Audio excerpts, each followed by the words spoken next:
Hello everyone and welcome to my tutorial. In our today's tutorial, we'll be learning about data entry chapter number 9, which is creating presentation for secondary and senior secondary, which is grade 10 and 12, code number 229 and 336. So the important points in creating the presentation, obviously it's theoretical wise I'm going to teach you. Whereas when it comes to practical, in the description box, you can find the link of how to perform the practical if passed in the exam.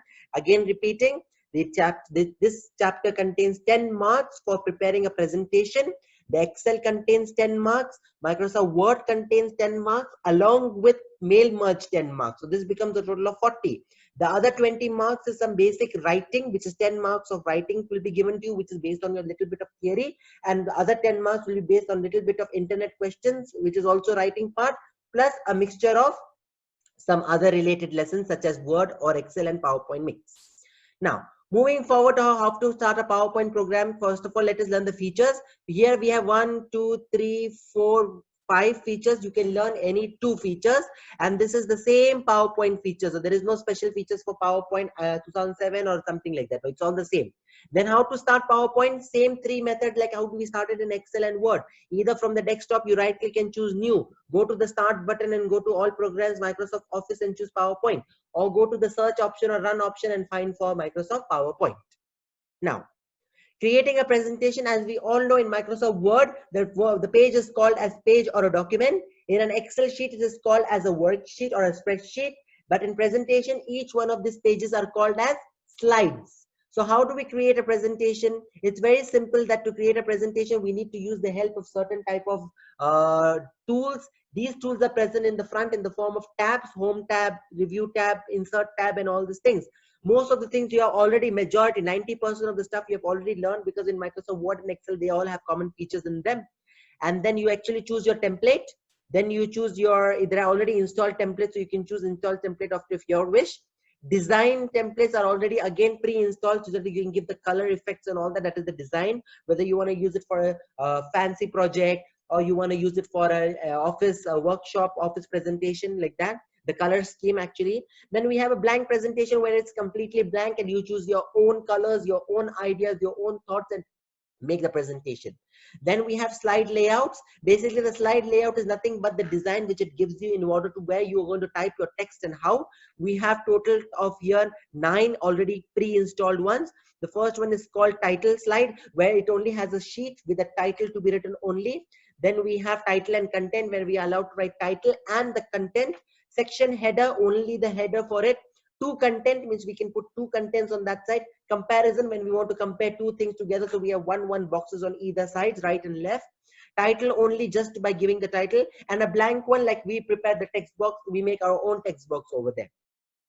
Then content and caption, where we need to put some content, and along with that we just put some caption, like a small type of slogans or something. And picture with caption, a picture with a small slogan or something to be written down which explains the particular or illustrates the picture.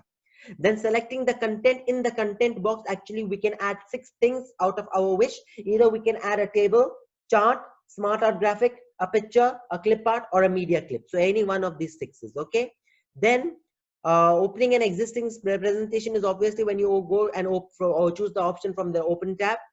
Then viewing the slides, there are 3 ways to view a slide, and this is a very important question asked in the exam. Either you can watch it in a normal view, slideshow view, or slide sorter view. The difference between the 3 are as such. In a normal view, the slides are the main slide which is clicked is seen as big here as zoomed, and other related slides are present on the left hand side with notes bar down. So the notes bar is for each and every slide to be written below. So this is called the normal view, and notes can be added in the normal view. This is one of the question asked. Another method is slide sorter view, which allows you to see all the slides in the form of this ways, boxes. So you see it in a one screen with all different slides on one boxes in short forms. And another way is slideshow way, where you see the full presentation in a full screen way, and that can be shown more further through a projector or another big screen. Then design tips is the basically you how to make a presentation more useful, how to make it more attractive, how to make it more design, and different types of tips are given to it. So you can just like use better contrasting colors, use better nice fonts, bold, italic, italicized, use better font pace, font style, choose the numbering of the points, add some pictures, transitions, custom animations. All these things help you. So basically we have 6 points, learn any 3, 4. Working with slides is nothing but how you edit it and how you delete. Everything is the same. That's why, just like based on your typing skills. And then what else do we have here? Rest all you can just do. Reordering slide, you can just drag it one to above or above one to below. Hiding it just by right clicking, putting a password. All these methods are same just by right clicking. Scroll bars horizontal and vertical to move up and down. We also have a button of previous and next slide, just like. So these are the so these are the in-text questions. We can just skip it. And then working with the text is nothing but how we insert it, text boxes and all that, formatting the text, all is exactly the same like Word and Excel. Replacing and finding, all these things are same. Line spacing, paragraph spacing. Changing cases is something which is very important. So basically we have 4 types of cases here that needs to be studied. One is called the sentence case, another one is called lower and upper case, third one is called title case, and the fourth one is called toggle case. So basically what do we mean by sentence case? A sentence case means capitalizes the first letter of the first word in each sentence. So if you have a sentence, this is an example. This is a sentence. In this sentence, the first word is capitalizes. So it capitalizes the first letter of the first word in the sentence. This is the meaning of sentence. Lower and upper case is very simple. The whole cases turns lower or the whole cases turns capital upper. That's it.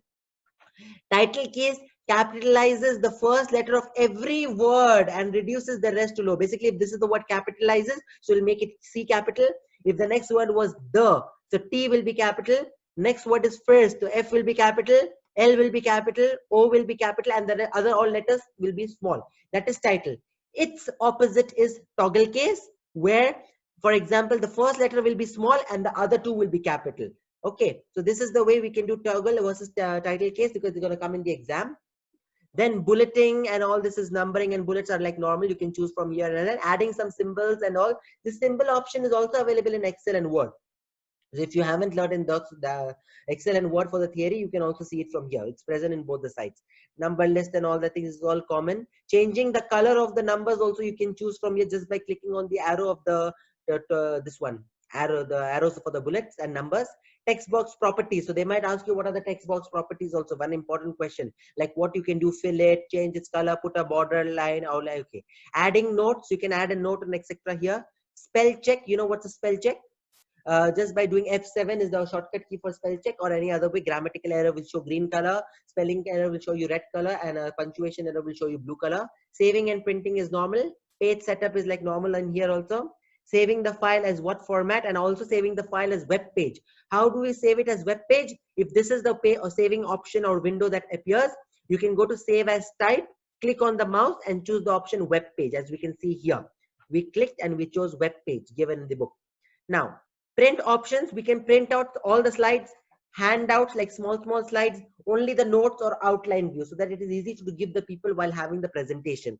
All these options can be done in the print dialog box once you press Control P or go to the file option and press print. Then closing the document is very easy. Exiting the PowerPoint is also very easy. Keyboard shortcuts, few shortcuts which are necessary for PowerPoint are given over here, so you can go through that also. And what you have learned, terminal questions. So this was everything. Don't forget, in the description box you will see how to create the practical for presentation. And that's it. Finally, thank you very much.